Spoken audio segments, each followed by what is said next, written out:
Class 12 উচ্চ মাধ্যমিক তৃতীয় সেমিস্টার পরিবেশ বিদ্যা অর্থাৎ এনভায়রনমেন্টাল স্টাডিজ যাদের আছে, আমি তাদের জন্য ডেইলি মক টেস্ট সিরিজের আয়োজন করেছি। তোমরা এই মক টেস্ট সিরিজগুলো যদি দাও তাহলে তোমার পরীক্ষায় ভালো ফল নিশ্চিত। তোমরা এই মক টেস্টগুলো দেবে, দেওয়ার সঙ্গে সঙ্গে প্রশ্নের উত্তর আমি কিছুটা গ্যাপ নিয়ে বলবো, তোমরা সেই গ্যাপে উত্তরটা করে নেবে আর তার সঙ্গে সঙ্গে তারপরে আমি উত্তরটা বলবো, মিলিয়ে নেবে। এবং সমস্ত মক টেস্ট দেওয়ার পরে, মক টেস্টের সমস্ত প্রশ্ন দেওয়ার পরে তোমার কত স্কোর দাঁড়াচ্ছে সেটা অবশ্যই কমেন্ট বক্সে জানাবে। তুমি যেমন বুঝতে পারবে যে তুমি কোন জায়গায় আছো, কতটা তোমার প্রস্তুতি হয়েছে, তোমার বন্ধুদের বা বান্ধবীদের বা অন্যান্য যারা আছে মক টেস্ট দিচ্ছে তারা কেমন প্রস্তুতি নিচ্ছে সেটা যেমন বুঝতে পারবে, আমিও বুঝতে পারবো যে তুমি কোন জায়গায় দাঁড়িয়ে আছো। তাই আর দেরি না করে এই মক টেস্ট সিরিজে জয়েন হয়ে যাও। আজকে আমার প্রথম মক টেস্ট। প্রথম প্রশ্ন, কোনো একটি নির্দিষ্ট অঞ্চলের একটি প্রজাতি জীবের বাস্তুসংস্থান সম্পর্কিত আলোচনাকে কি বলে? তোর অটো ইকোলজি বলে। যদি একাধিক জীব প্রজাতির জীবের বাস্তুসংস্থান সম্পর্কিত আলোচনা হতো তাহলে হতো সিন ইকোলজি। 2, প্রবাহমান জলের বাস্তুতন্ত্রকে এক কথায় কি বলা হয়? লোটিক বাস্তুতন্ত্র বলা হয়। আর যদি বলতো স্থির জলের বাস্তুতন্ত্র তাহলে হতো লেন্টিক বাস্তুতন্ত্র। 3, লিন্ডেম্যানের 10% সূত্র অনুযায়ী এক পুষ্টি স্তর থেকে পরবর্তী পুষ্টি স্তরে কত শতাংশ শক্তি স্থানান্তরিত হয়? উত্তর হবে 10%। 4, শক্তির পিরামিড সর্বদা কি রূপ হয়? উত্তর হবে সবসময় শক্তির পিরামিড সোজা হয়, তার কারণ শক্তি যত পরবর্তী পুষ্টি স্তরে পৌঁছায় তত শক্তির পরিমাণ কমতে থাকে। 5, নাইট্রোজেন সংঘবদ্ধনকারী ব্যাকটেরিয়া হলো? উত্তর অ্যাজোব্যাক্টর। 6 নম্বর প্রশ্ন, দুটি ভিন্ন জীব সম্প্রদায়ের মধ্যবর্তী সংক্রমণকালীন অঞ্চলকে কি বলা হয়? অর্থাৎ দুটো ভিন্ন জীব প্রজাতি আছে, তার মাঝখানে এমন একটা জায়গা যেখানে একটা জীব প্রজাতি শেষ হচ্ছে ধীরে ধীরে আর একটা জীব প্রজাতি শুরু হচ্ছে ধীরে ধীরে, সেই অঞ্চলকে বলা হয় ইকোটোন। 7, সমুদ্রের যে অঞ্চলে আলো পৌঁছায় না তাকে কি বলে? উত্তর অ্যাফোটিক জোন বলা হয়। 8, নিম্নলিখিতগুলির মধ্যে কোনটি অজৈব উপাদান? উত্তর তাপমাত্রা।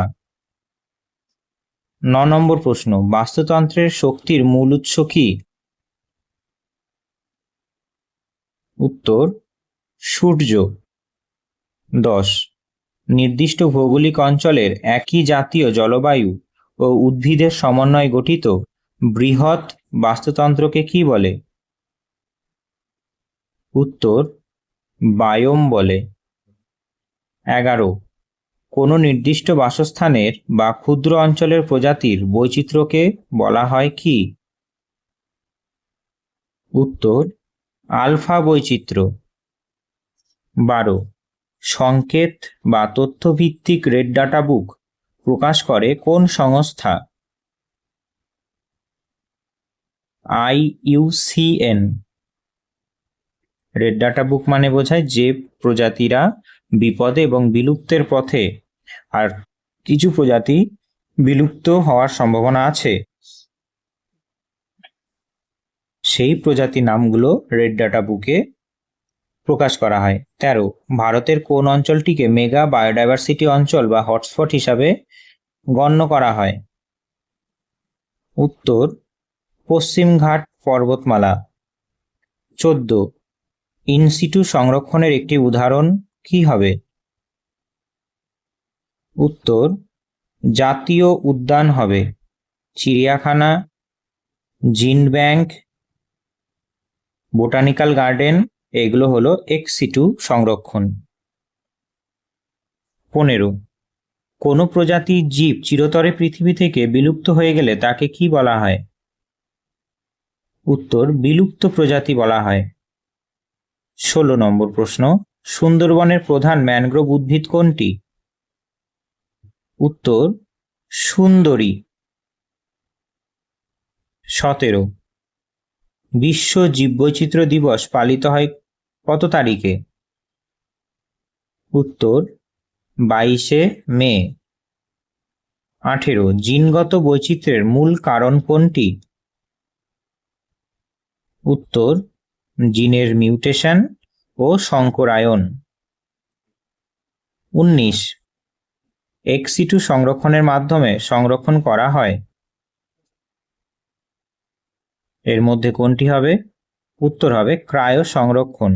-190°C উষ্ণতায় তরল নাইট্রোজেনে এই সংরক্ষণ হয়। 20 পরিবেশ রক্ষায় ও বনজ সম্পদ বাণিজ্যে বেআইনি পাচার রোধে আন্তর্জাতিক চুক্তি এর মধ্যে কোনটি?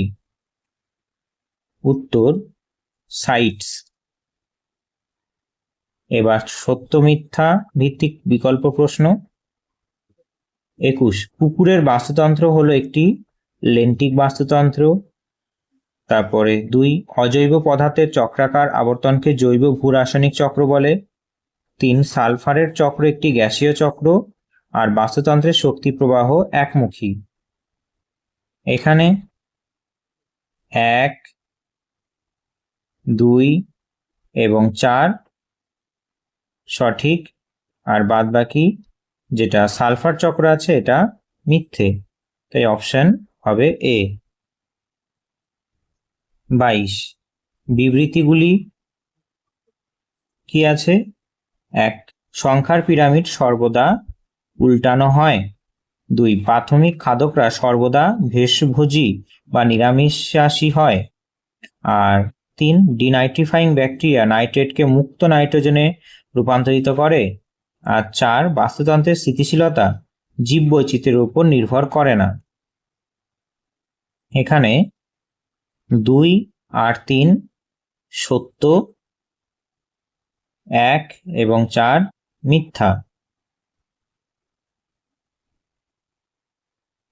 তাহলে উত্তর হবে অপশন বি। 23 করবেট জাতীয় উদ্যান, করবেট হবে না, করবেট, ঠিক আছে। করবেট জাতীয় উদ্যান ভারতের প্রথম জাতীয় উদ্যান। 2 বোটানিক্যাল গার্ডেন একটি ইনসিটু সংরক্ষণের স্থান। জিন বৈচিত্র্য হলো একই প্রজাতির অন্তর্গত জীবের অভ্যন্তরীণ পরিবর্তন। বিপন্ন প্রজাতির তালিকা ব্ল্যাক ডাটা বুকে থাকে। তাহলে এখানে 1 এবং 3 সত্য, 2 এবং 4 মিথ্যা। 24 বায়োস্ফিয়ার রিজার্ভের 3টি অঞ্চল থাকে, কোর, বাফার, ট্রানজিশন অঞ্চল। আর 2 ভারতের পশ্চিমঘাট অঞ্চল একটি গুরুত্বপূর্ণ বায়োডাইভার্সিটি হটস্পট। 3 অতি ব্যবহার এবং বাসস্থান ধ্বংস জীববৈচিত্র্য হ্রাসের প্রধান কারণ। আর 4 IUCN এর সদর দপ্তর সুইজারল্যান্ডে অবস্থিত। এখানে সবগুলো বিবৃতি সঠিক, অপশন সি। 25 সুন্দরবন একটি ইউনেস্কো ওয়ার্ল্ড হেরিটেজ সাইট, সঠিক হবে। 2 সিংহ ভারতে গুজরাটে গির অরণ্যে সুরক্ষিত, শুদ্ধ হবে বা সত্য হবে। জিন ব্যাংক ex-situ সংরক্ষণের উদাহরণ, সত্য। আর 4 একশৃঙ্গ গন্ডার প্রধানত কাজিরাঙ্গায় পাওয়া যায়, এটাও সত্য হবে। তাহলে কি হলো? সবগুলি সত্য। এরপরে বিবৃতি ও কারণ প্রশ্ন দিয়েছে। মনে রাখবে অপশন এ মানে বোঝায় এ এবং আর উভয় সত্য, আর হলো এর সঠিক ব্যাখ্যা। বি মানে বোঝায় এ এবং আর উভয় সত্য কিন্তু আর এর সঠিক ব্যাখ্যা নয়। সি এ সত্য কিন্তু আর মিথ্যা। আর ডি এ মিথ্যা কিন্তু আর সত্য। প্রথম 26 নম্বর প্রশ্ন, বিবৃতি শক্তির পিরামিড সর্বদা সোজা বা ঊর্ধ্বমুখী হয়। প্রথমে তোমাকে দেখতে হবে বিবৃতি আর কারণের মধ্যে যে লেখাটা আছে সেটা আদৌ সত্যি কিনা, সঠিক কিনা। এখানে সঠিক, অবশ্যই সর্বদা সোজা হয়। আর কারণ শক্তি এক পুষ্টিস্তর থেকে অন্য পুষ্টিস্তরে স্থানান্তরের সময় তাপ হিসাবে ক্ষয়প্রাপ্ত হয়, তাহলে এটাও সঠিক হবে। তাহলে এটা কোন অপশনের সঙ্গে সামঞ্জস্যপূর্ণ হচ্ছে? অপশন এ, এ এবং আর উভয় সত্য, আর হলো এর সঠিক ব্যাখ্যা। 27 বিবৃতি, লোটিক বাস্তুতন্ত্র আবদ্ধ বা স্থির জলে থাকে না, লোটিক প্রবাহমান জলে। কারণ পুকুর এবং হ্রদ হলো লেন্টিক বাস্তুতন্ত্রের উদাহরণ। হ্যাঁ, এটা সঠিক হবে। তাহলে এটা কার সঙ্গে যাচ্ছে? যে অপশন ডি, এ মিথ্যা কিন্তু আর সত্য। 28, ক্রায়ো সংরক্ষণ হলো একটি অতি গুরুত্বপূর্ণ এক্সিটু সংরক্ষণ। এতে তরল নাইট্রোজেনে -196 ডিগ্রি তাপমাত্রায় কোষ, কলা বা শুক্রাণু সংরক্ষণ করা হয়। এই দুটোই সঠিক আর এর সঙ্গে এর সামঞ্জস্যপূর্ণ। তাহলে উত্তর হবে কোনটা? এ এবং আর উভয়ই সত্য, আর হলো এর সঠিক ব্যাখ্যা। 29, পশ্চিমঘাট পর্বতমালাকে ভারতের অন্যতম গুরুত্বপূর্ণ বায়োডাইভার্সিটি হটস্পট বলা হয়। হ্যাঁ, সঠিক। কারণ এই অঞ্চলে প্রচুর পরিমাণে স্থানিক বা এন্ডেমিক প্রজাতি দেখতে পাওয়া যায়। এটাও সঠিক। তাহলে এই দুটো সঠিক, আর এটা কার সঙ্গে যাচ্ছে? এ এবং আর উভয়ই সত্য, এবং আর হলো এর সঠিক ব্যাখ্যা। এরপরে 30-এ বিবৃতি, নাইট্রোজেন চক্র নাইট্রিফাইং ব্যাকটেরিয়া ভূমিকা পালন করে না। অবশ্যই মিথ্যা, ভূমিকা পালন করে। কারণ নাইট্রোব্যাক্টার অ্যামোনিয়াকে সরাসরি নাইট্রোজেন গ্যাসে রূপান্তরিত করে। এটা সঠিক হবে। তাহলে কার সঙ্গে গেল এটা? এটা হলো এ মিথ্যা কিন্তু আর সত্য। এরপরে আমাদের স্তম্ভ মেলানো প্রশ্ন।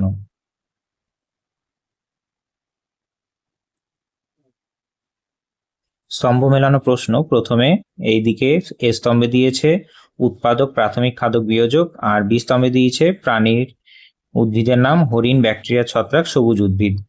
এখানে উৎপাদক হলো সবুজ উদ্ভিদ, প্রাথমিক খাদক হলো হরিণ, আর বিয়োজক হলো ব্যাকটেরিয়া। তাহলে অপশন কোনটা হবে? যে একের এ, সরি, একের সি হবে। একের সি কোথায় আছে? এইটাই আছে, একের সি হলো। তারপর 2-এর এ, তাহলে অপশন এ হবে। ঠিক আছে, ডিতেও ছিল কিন্তু এইটা মিলছে না। বেশ, 32 নম্বর প্রশ্ন। রয়্যাল বেঙ্গল টাইগার এক সিংহ বিশিষ্ট গন্ডার, এশিয়াটিক সিংহ, আর এখানে জাতীয় উদ্যান এবং প্রকল্পের নাম দিয়েছে। তাহলে এক সিংহ গন্ডার কোথায় পাওয়া যায়? কাজিরাঙ্গা জাতীয় উদ্যানে, আসামে। তাহলে 3-এ, এটা হবে 3। তারপর এক সিংহ গন্ডার কোথায় আছে? সরি, এটা ভুল হয়েছে। রয়্যাল বেঙ্গল টাইগার হবে এটা সুন্দরবনে ব্যাঘ্র প্রকল্প। এক সিংহ গন্ডার হবে 2, আর এশিয়াটিক সিংহ হবে গির অরণ্য। ঠিক আছে, তাহলে এখানে উত্তর কোনটা হবে? অপশন এ, একের বি, 2-এর সি, আর 3-এর এ। 33 নম্বর প্রশ্ন দিয়েছে, রেড ডাটা বুক, লোটিক বাস্তুতন্ত্র, লেন্টিক বাস্তুতন্ত্র। তাহলে লোটিক মানেই হলো প্রবাহমান জল, রেড ডাটা বুক প্রকাশ করে IUCN, আর লোন্টিক হলো স্থির জলের। তাহলে অপশন হবে এ। এরপরে শূন্যস্থান পূরণ প্রশ্ন আছে। 34, খাদ্য শৃঙ্খলের প্রতিটি খাদ্য গ্রহণ স্তরকে কি বলা হয়? পুষ্টি স্তর বলা হয়। 35, যে প্রজাতিগুলি কেবল একটি নির্দিষ্ট ভৌগোলিক অঞ্চলে পাওয়া যায়, অন্য কোথাও পাওয়া যায় না, তাদেরকে কি প্রজাতি বলা হয়? এন্ডেমিক বা স্থানিক প্রজাতি বলা হয়। 36, উদ্ভিদের খাদ্য তৈরির প্রক্রিয়ায় সূর্যালোকের সাহায্যে বায়ুমণ্ডল থেকে ড্যাশ গৃহীত হয়? কার্বন ডাইঅক্সাইড গ্যাস গৃহীত হয়। এরপরে নিচের বিবৃতি দুটি পাঠ করে সঠিক সম্পর্কটি নির্বাচন করো। বিবৃতি, বনাঞ্চল ধ্বংস এবং বাসস্থান খণ্ড ভবনের কারণে বন্যপ্রাণীর সংখ্যা দ্রুত হ্রাস পাচ্ছে। অবশ্যই ঠিক। বাসস্থান হ্রাস জীববৈচিত্র্য বিলুপ্তির অন্যতম প্রধান প্রত্যক্ষ কারণ। এই দুটো অপশন হবে এ। বিবৃতি 1 হলো কারণ এবং বিবৃতি 2 হলো তার ফলাফল। 38, একটি বাস্তুতন্ত্রের জৈব ভরের পিরামিড ক্ষেত্র বিশেষে, যেমন সামুদ্রিক বাস্তুতন্ত্রে, উল্টানো হতে পারে। আবার বিবৃতি 2-তে কি বলছে? ফাইটোপ্লাঙ্কটন উৎপাদনের হার অত্যন্ত বেশি হলো কোনো নির্দিষ্ট মুহূর্তে এদের মোট বায়োমাস বা জৈব ভর খাদকের চেয়ে অনেক কম হতে পারে। তাহলে দুটোই সঠিক। আর বিবৃতি 2 হলো বিবৃতি একের সঠিক ব্যাখ্যা বা সমর্থক যুক্তি।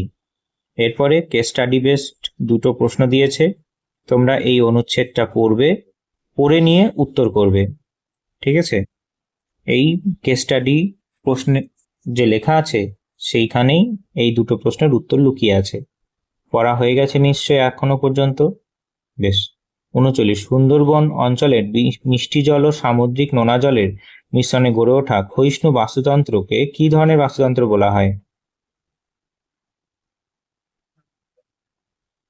তাহলে এইখানে দেখো, বিশ্বের বৃহত্তম ম্যানগ্রোভ অরণ্য এবং এটি একটি অনন্য উপকূলীয় সামুদ্রিক ও মোহনা বাস্তুতন্ত্র। তাহলে হবে মোহনা বাস্তুতন্ত্র। 40, অনুচ্ছেদে উল্লেখিত সুন্দরবনের জীববৈচিত্র্য সংকটের প্রধান নৃতাত্ত্বিক বা মানবীয় কারণ কোনটি? মানবীয় কারণ হবে নিয়ন্ত্রিত চৌরা শিকার, ম্যানগ্রোভ কেটে চিংড়ি চাষের ভেড়ি নির্মাণ, জলবায়ু পরিবর্তনের ফলে সমুদ্র জলের স্তর বৃদ্ধি, ঘূর্ণিঝড়ের ঘনা ঘটা, এই কারণে। তাহলে উত্তর অপশন হবে কি সি। আমাদের 40টা প্রশ্ন হয়ে গেল। ঠিক আছে, দেখা হচ্ছে পরের মক টেস্টে। ততক্ষণ ভালো থেকো। জয় হিন্দ, জয় ভারত।